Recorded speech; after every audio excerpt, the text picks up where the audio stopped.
નમસ્કાર મિત્રો, અનસાલી ફૂડ્સમાં ફરી એકવાર તમારું સ્વાગત છે। હોળી હવે નજીક આવી રહી છે, તો આજે આપણે હોળી માટે એક સ્પેશિયલ સ્વીટ ડિશ બનાવીશું। તો આજે આપણે બ્રેડ મલાઈ રોલ બનાવી રહ્યા છીએ। ફક્ત દૂધ અને બ્રેડમાંથી બનતી આ મીઠાઈ ખૂબ જ ઝડપથી બની જાય છે। લુકવાઇઝ તો એ ખૂબ જ સરસ લાગે છે, પણ ટેસ્ટમાં પણ એટલી જ સરસ લાગે છે। ખાસ કરીને ઉનાળામાં ખૂબ જ ગરમી પડતી હોય ત્યારે કોઈ ફેસ્ટિવલ હોય કે પછી તમારા ઘરે નાનકડી પાર્ટી હોય ત્યારે આ સ્વીટને તમે ડિઝર્ટ તરીકે ચોક્કસ ટ્રાય કરી શકો છો। અને આ એક નો ફેલ રેસિપી છે, જો તમે પહેલી વાર જ બનાવતા હશો ને તો પણ ખૂબ જ સરસ બનશે।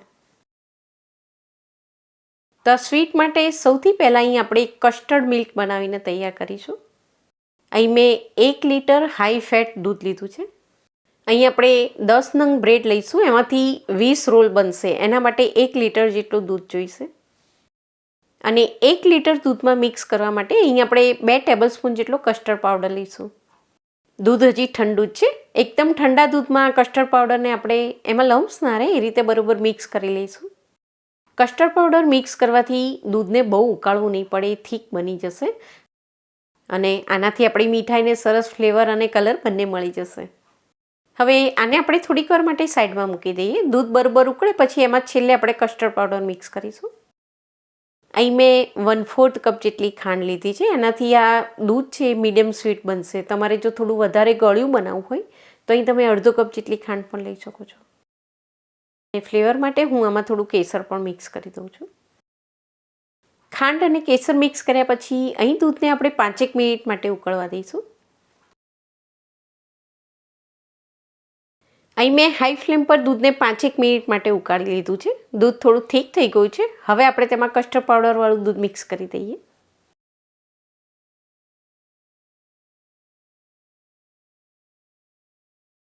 કસ્ટર્ડ મિક્સ કર્યા પછી ફરી એકવાર દૂધને અહીં આપણે 3 થી 4 મિનિટ માટે હાઈ ફ્લેમ પર ઉકળવા દઈશું। કસ્ટર્ડ મિક્સ કર્યા પછી દૂધ ખૂબ જ જલ્દી થીક બની જતું હોય છે, નીચે સ્ટીક ના થાય એટલા માટે આ રીતે આપણે તેને સતત હલાવતા રહીશું। કસ્ટર્ડ મિક્સ કર્યા પછી ફરી એકવાર દૂધને મેં 3 થી 4 મિનિટ માટે હાઈ ફ્લેમ પર ઉકાળી લીધું છે અને હવે આપણે જોઈ રહ્યા છીએ કે દૂધ એકદમ થીક બની ગયું છે। હવે આમાં આપણે 1 ચમચી જેટલો ઇલાયચી પાવડર મિક્સ કરી દઈશું। તો મીઠાઈ બનાવો ત્યારે ખાસ એક વસ્તુનું ધ્યાન રાખવાનું કે દૂધ આ રીતે થોડું થીક બનાવી લેશો તો એનાથી એનું ટેક્સચર ખૂબ જ સરસ બનશે। તો અહીં આપણું કસ્ટર્ડ મિલ્ક હવે તૈયાર થઈ ગયું છે, ગેસને હવે આપણે બંધ કરી દઈએ। હવે આ દૂધને આપણે એકદમ ચિલ્ડ બનાવી લેવાનું છે, જલ્દી ઠંડુ થઈ જાય એટલા માટે હું એને એક બીજા વાસણમાં ટ્રાન્સફર કરી દઉં છું। આ રીતે થોડું ઠંડુ થઈને રૂમ ટેમ્પરેચર પર આવી જાય પછી હવે આને ઢાંકીને આપણે ફ્રીજમાં ચિલ્ડ કરવા માટે મૂકી દઈશું। ડીપ ફ્રીઝરમાં નથી મૂકવાનું, નીચે ફ્રીજમાં જ આપણે રાખીશું।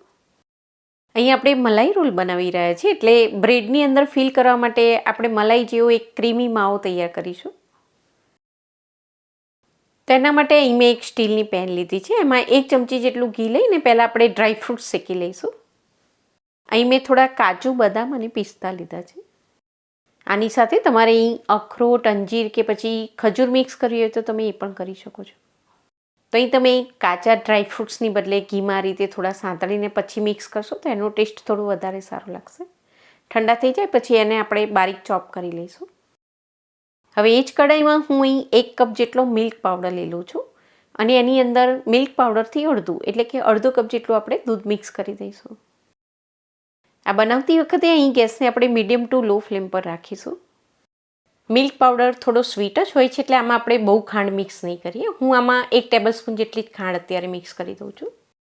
હવે આમાંથી આપણે થોડો ઢીલો મલાઈ જેવો માવો બનાવીને તૈયાર કરવાનો છે।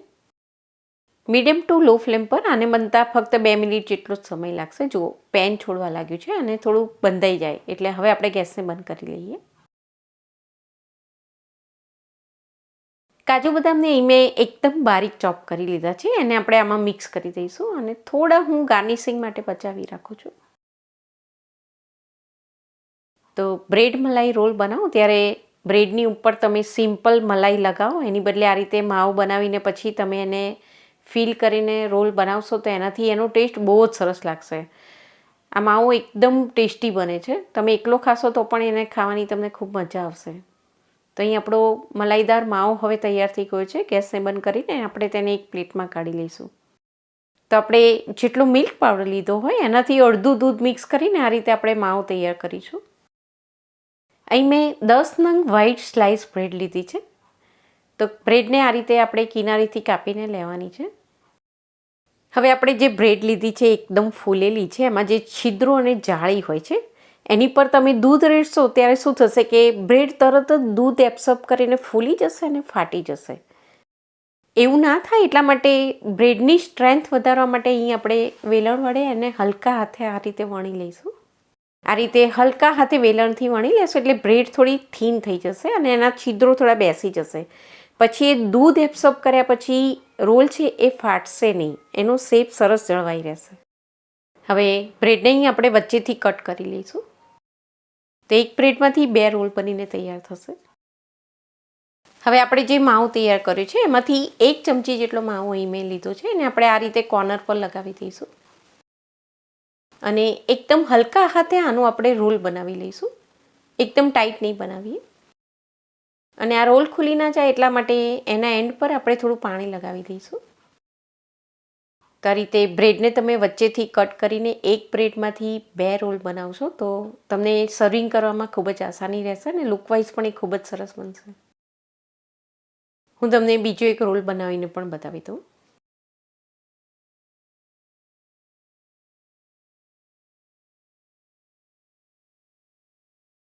તો આ રીતે આપણે બધા જ રોલ બનાવીને તૈયાર કરી લઈશું. અને આ રીતે રોલ બનાવી લો પછી એક પોળા વાસણમાં આપણે તેને આ રીતે સાંધાનો જે ભાગ છે એ નીચેની બાજુ આવે એ રીતે ગોઠવીને તૈયાર કરીશું. કારણ કે જો આ કટ કરેલો ભાગ ઉપર રાખશો ને પછી તમે રબડી એની પર રેડશો તો એ ખુલી જશે. એટલે કટવાળો ભાગ આપણે નીચે રાખીશું. હવે આ રોલ પર આપણે એકદમ ચીલ્ડ થઈ ગયેલી રબડી પાથરી દઈશું. તો અહીં 10 નંગ બ્રેડ માટે આપણે 1 લીટર દૂધમાંથી આ રબડી બનાવી છે. આ રીતે રબડી પાથરી લઈએ પછી આ રોલને આપણે ઓછામાં ઓછા 4 થી 5 કલાક માટે ફ્રીજમાં સેટ થવા દઈશું.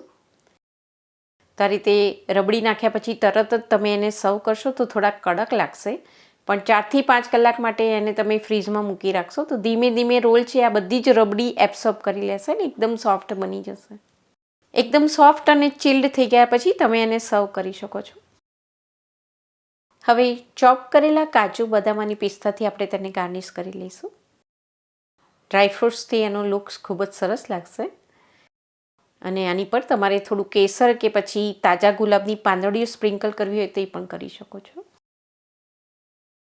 હવે આને આપણે 5 થી 6 કલાક માટે ફ્રીજમાં સેટ થવા માટે મૂકી દઈશું. આ મીઠાઈ આપણે દૂધમાંથી બનાવી છે એટલે 2 દિવસ માટે સારી રહે છે. તમે એને 2 દિવસ સુધી સર્વ કરી શકો છો. 5 કલાક પછી ફ્રીજમાંથી બહાર કાઢ્યા પછી અહીં મેં થોડી રબડી બચાવી રાખી છે અને આપણે આની પર સ્પ્રિંકલ કરી દઈશું. મિલ્ક એબ્સોર્બ કર્યા પછી આ બ્રેડના રોલ છે એ થોડા ડ્રાય થઈ જાય છે એટલે આ રીતે એકાદ બાઉલ જેટલી રબડી આપણે બચાવીને રાખવાની અને પછી 5 કલાક પછી જ્યારે તમે સર્વ કરો ત્યારે આ રીતે ઉપર એની પર રબડી પાથરીને સર્વ કરશો તો એકદમ ડ્રાય નહીં લાગે, જ્યુસી લાગશે. આશા રાખું છું કે આજની આ સ્વીટ રેસીપી તમને ચોક્કસ પસંદ આવી હશે. તો એકદમ સોફ્ટ અને ચિલ્ડ સ્વીટ ગરમીની સિઝનમાં ખાવાની તમને ખૂબ જ મજા આવશે. આ હોળી પર જરૂરથી ટ્રાય કરજો. ફરી મળીશું બીજી એક નવી જ રેસીપી સાથે. Thank you for watching.